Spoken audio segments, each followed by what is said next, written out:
Hi everyone, my name is Natalie. Something I've been seeing going around on Instagram around the Bookstagram aspect of it is 22 in 22, basically book lists of people share the 22 titles that they would love to read in 2022. It's a pretty self-explanatory concept, but I wanted to translate that into authors rather than specific books. I was considering making reading more by particular authors a reading goal for this year, which is something I did have as kind of a reading goal last year. About halfway into the year I made that additional goal, and it is something that I find I care about and think about. Try to read more of particular authors' bibliography, body of work, return to their works, because when I find authors I find interesting, it's usually a really rewarding experience to read more of their work, to compare them, to see how they develop as authors, but also I often find them comforting as voices to sink into and to have that sort of furthered relationship with particular authors. So I ended up not making this a particular reading goal for this year because I wanted to focus on the poetry as a priority. However, I still wanted to make a list for myself of authors that I want to read more of in this year and going forward.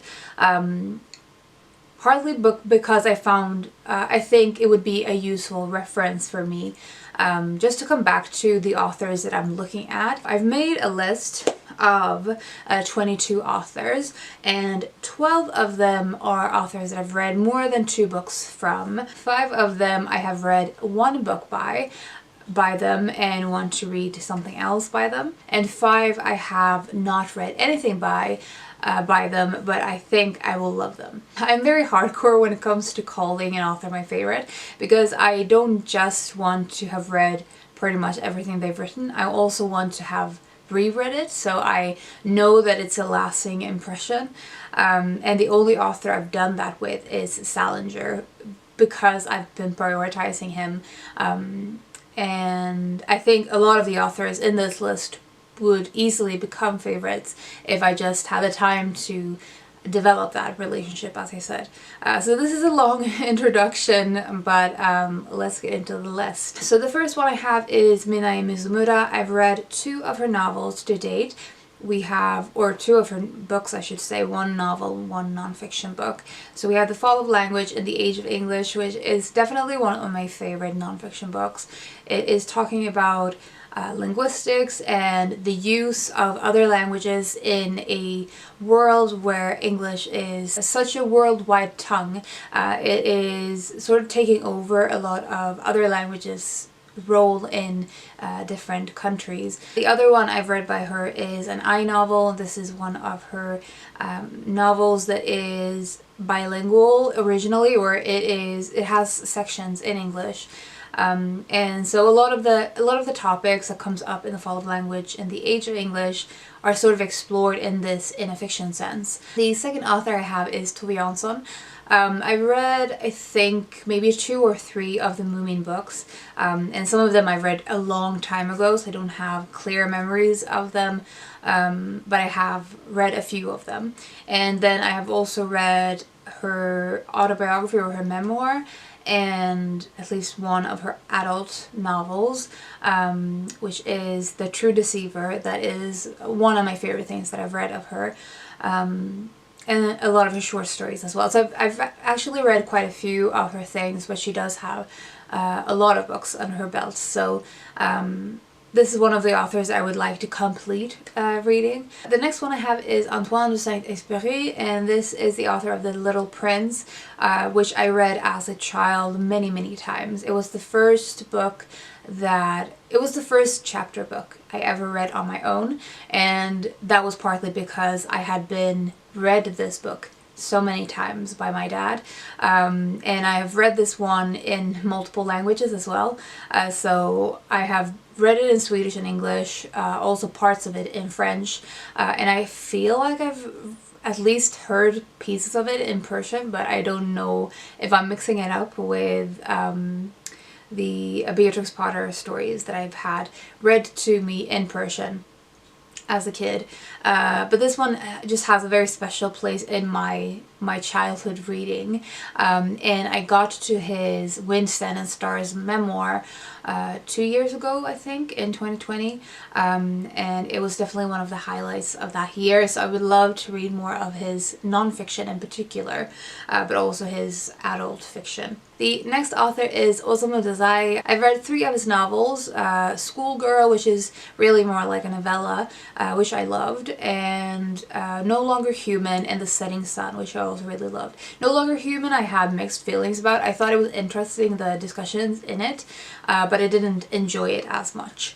I have recently bought his short story collection Blue Bamboo, which I'm hoping to read very soon for January in Japan, or otherwise just get to it in the near future. And I know that there's at least one other short story collection that has been translated into English that I'm gonna get after having read this one. The 5th author is Magda Szabo, and I have again read most of her things that are in English translation. So I've read The Door, Abigail, and Catalan Street. Isis Ballad is the only one of the novels that have been translated into English that I haven't yet read yet, which will happen sometime this year for sure. But I've also found out that one of her other books have been translated into Swedish, so that is something I will also be picking up when I have finished reading all of the books in English. The next author is Agora Kristoff, and I've read her trilogy of books. The trilogy is called The Book of Lies, or the Twins trilogy, and the books in the trilogy are called The Notebook, The Third Lie, and it's escaping me at the moment. I will put it on the screen. I thought the writing in this was spectacular. It is very harsh and dark and violent and unsettling in all of the ways, but one of the things that I loved about the writing of this is her playing with the construction of storytelling and the storyteller's ability to make the rules of the narrative and question everything about what is coming through the lens of the storyteller. The parts in the trilogy sort of speak to each other, and I thought that was really interesting, the way she had constructed them all. So I read this trilogy a few years ago, and then I've been wanting to read more of her work. I know that there's at least 2 other things that have been translated into Swedish. I'm not sure if they are available in print in English anymore, but again, this is an author I'm hoping that more will be available in the future. The next author I have is Deborah Levy. I have talked quite a bit about her in my most recent videos because I read her Living Autobiography trilogy in 2021, and I loved the trilogy so much. So I had previously read one of her novels, which was Swimming Home, I think, which I had not enjoyed, and then I read her nonfiction, which I loved. So I would like to revisit her fiction going forward. Hot Milk is the title that I'm most interested in picking up next from her, but this is going to be interesting to see if my having read her nonfiction will change my attitude or impression of her fiction. The next author I have is A.A. Milne. I have just recently finished one of his essay collections. So from A.A. Milne, of course, I've read the Winnie the Pooh stories, both Winnie the Pooh and House of Pooh Corner. There is also Now We Are Six and When We Were Very Young, which are sort of poetry related to the Winnie the Pooh stories, not entirely, but I think some of the characters from Winnie the Pooh appear in these 2 books, and they are poetry for children or for young readers, I would say, that I have not read yet, but I would like to read in the future. But I've also read from A. Milne his autobiography, It's Too Late Now, and one of his essay collections, Not That It Matters. And I just finished Year In, Year Out by him, which is another essay collection. I would like to finish off all of his nonfiction before I move on to his plays and his adult fiction as well. Next we have an author that I've almost finished her novels at least, and that is Shirley Jackson. So Shirley Jackson is probably the author of this list that I would be closest to calling a favorite author aside from J.D. Salinger, because I have read all of her novels except for The Sundial, and I've read her short story collection, The Lottery and Other Stories. So I still have quite a few short stories from that are not included in the Lottery and Other Stories edition I have. So short stories are left to read. Her memoirs are left to read. I have them on my shelves. I'm hoping to get to them eventually. And I think she has also written some other things like a children's book. So Shirley Jackson is definitely going to be a priority for me to finish off her main works this year, and to revisit some of them because a lot of them I've read a long time ago. Next we have Siri Hustvedt. I read her book What I Loved a few years ago, and I really liked it. And then I went on to read her debut novel, which I enjoyed. There's something about her writing that really connects with me, and that is the reason I have been collecting several of her books, but I've just not gotten to them. So that is something I would love to change, since I own several of her books on my shelves. This is an author that would be very easy for me to just continue delving into her works. Next we have Sylvia Plath. I have read The Bell Jar and Ariel, the poetry collection. I have her journals, the completed journal, and I have just recently ordered her full completed poems volume in the Faber and Faber volume. And then the last of the authors that I've read more than 2 books from is Caesar Era. So the first experience I had with him was How I Became a Nun, which is a novella, and it's very strange. I wasn't entirely sure if I liked it or not when I read it, but then I couldn't stop thinking about it, and so I have been curious about reading more of his works since then. And then last year I read a essay by him on contemporary art, and I loved a lot of the things that he discussed in that. I found it to be very thought-provoking. Even though it's a short essay, I feel like there was just so many thoughts conveyed in that book that yeah, he's definitely become one of those authors that I would love to dive into more of his works. I would love to read more of his nonfiction. I don't think there's anything else in English by him when it comes to nonfiction, but he has a lot of books. He has written a lot of books, and a lot of them are in English translation as well. So I have quite a lot of things to get to with him. Then we have a few authors that I, as I said, have read 1 book by them, and something in their writing has made me curious to check out more. So we have Maria Genza, who is an author I read for the first time last year. I read Optic Nerve by her. She's an Argentinian author, and Optic Nerve I thought was really interesting, and it stuck with me all throughout the year. And I've been wanting to read more of her books, but unfortunately none of them have been in translation. So I know that one of her books is coming out in English translation sometime in 2022. I feel like it's in April or May, but it's at least in the first half of the year, so I'm definitely going to get that. And I know that there's also another of her books that is going to come out in Swedish translation.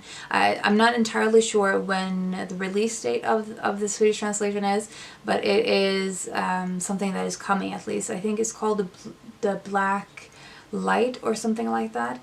But yeah, that is one I would also love to get to. The next one I have is Yukio Mishima. I have read The Temple of the Golden Pavilion so many years ago. I think I read it around the time that I got my Goodreads account. There was just something again about this book that I thought was interesting. I didn't love the book, but there was something about the writing that just connected with me. Even though I didn't love the main character, I didn't necessarily like the main story, but I liked the writing and the thoughts and the themes enough to be curious to see what else he had written.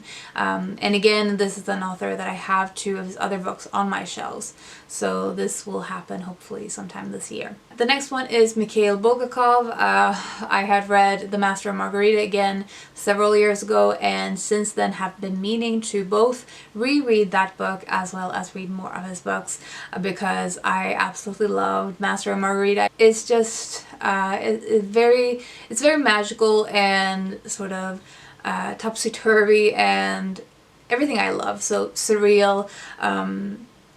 And this is one I would love, as I said, I would love to reread The Master and Margarita, preferably in a different translation, just to get a different sense of the book, but also to read more of Mikhail Bulgakov's books. I think I have A Black Snow. At least I have definitely one of his books on my shelves that I could start with. Then we have Alejandro Zambra. I read Not to Read last year. Again, this is a book that I talked about in my favorite books of 2021 video. I obviously loved this book, and this is a non-fiction book, essay collection, where he talks about different aspects of reading, life, and writing. I am really interested in reading more of his works. I wish, again, there was more non-fiction available because I loved his style of essay writing. But he has several fiction books that have been translated into English, and a few books that seem to straddle the line between fiction and non-fiction, so those are probably the ones I'm gonna prioritize reading next. And then the last of the authors that I've read one book by, we have Kjersti Anastate Skomsvold. This is a Norwegian author. I read The Faster I Walk, The Smaller I Am in the Swedish translation a few years ago, and then I read the Norwegian original in, I feel like it was in 2019. I have been meaning to read more of her books since reading it for the first time. So I think Monster Human is available in English translation. Unfortunately, it is not in Swedish translation, but The Child is another of her books that have been translated both into English and Swedish. So we'll see. Because we have our Invisible Cities in March, we have Norway, I might just pick up The Child from the library, or else buy Monster Human, we'll see. But I'm probably gonna try to read something else by her in March for Invisible Cities. Yeah, as I said, I've been wanting to read more by her since I read Faster I Walk, The Smaller I Am, so it's really about time I make a point of doing that as well. And then, as I said, we have 5 authors that I've never read anything by them, but for some reason or another I have a strong suspicion that I will love them. So maybe you could tell me where you think I should start if you've read any of these authors and you have any recommendations. I would be very, very grateful for any tips. So we have Franz Kafka. I own The Metamorphoses and Other Stories on my shelves. I haven't got into it, but I have such a strong suspicion that I could love Kafka, the surrealist aspect of it. And I feel like every time something is described as Kafkaesque that I read or that I watch, I always end up enjoying that. So it makes me think that I would enjoy the original as well. Then we have W.G. Sebald. His Rings of Saturn, I think, has been on my wish list a while now. The mix with fiction and non-fiction and sort of different storylines and different thoughts and themes and just sort of the patchwork style of his writing is something that really appeals to me and I find really interesting. And from everything I hear about him, I just think that I will definitely get something out of it. Even if I don't enjoy everything about it, I feel like it will be an interesting and worthwhile reading experience. So yeah, so this is definitely an author I would love to finally get to this year. Then we have Clarice Lispector. I don't know why I haven't read her yet. She's a Brazilian author, I think, and one of the reasons is probably because I don't know where to start. I know that she has some flash fiction or short stories and some novels, and I just don't really know which of the things that I should start with. I don't really have a preference when it comes to the story, the synopsis that I've read. So in particular for her, if you have any tips on where to start, do let me know. And then we have Annie Ernaux. She is known for her memoirs, I think, particularly, and that is the reason I'm interested in her as well, the nonfiction writing and the memoiristic, and I think she touches quite a lot on memory, which is something I always tend to find really interesting in terms of nonfiction. And from everyone who has been talking about Annie Ernaux, I've gotten the distinct impression that I would love her writing. And then the last one we have is Fernando Pessoa, and like Sebald, this is an author I've been sort of meaning to get to for at least a year and just haven't gotten around to, so hopefully this year is the year. And again, I think the blend of things is what draws me to this author. The play with fiction and non-fiction boundaries, and with different stories and different themes, and this patchwork style. And I have read a sample of Pessoa as well, which I really enjoyed. So yeah, that is my 22 in 22 authors I would love to read this year, or just read more of in the future. As I said, I would love if you have read these authors and you have any recommendations of where I should go next. Do let me know, particularly for the last authors that I haven't read anything by. It would be very, very helpful to have some kind of place of where to start. So yeah, also let me know if you have any authors that you would love to read this year, if you have a similar list like mine, or if you have particular titles you're thinking of instead, like I've been seeing on Instagram mostly. And I think that was all I wanted to say. I hope you're doing well and you're taking care of yourselves, and I will talk to you soon. Bye.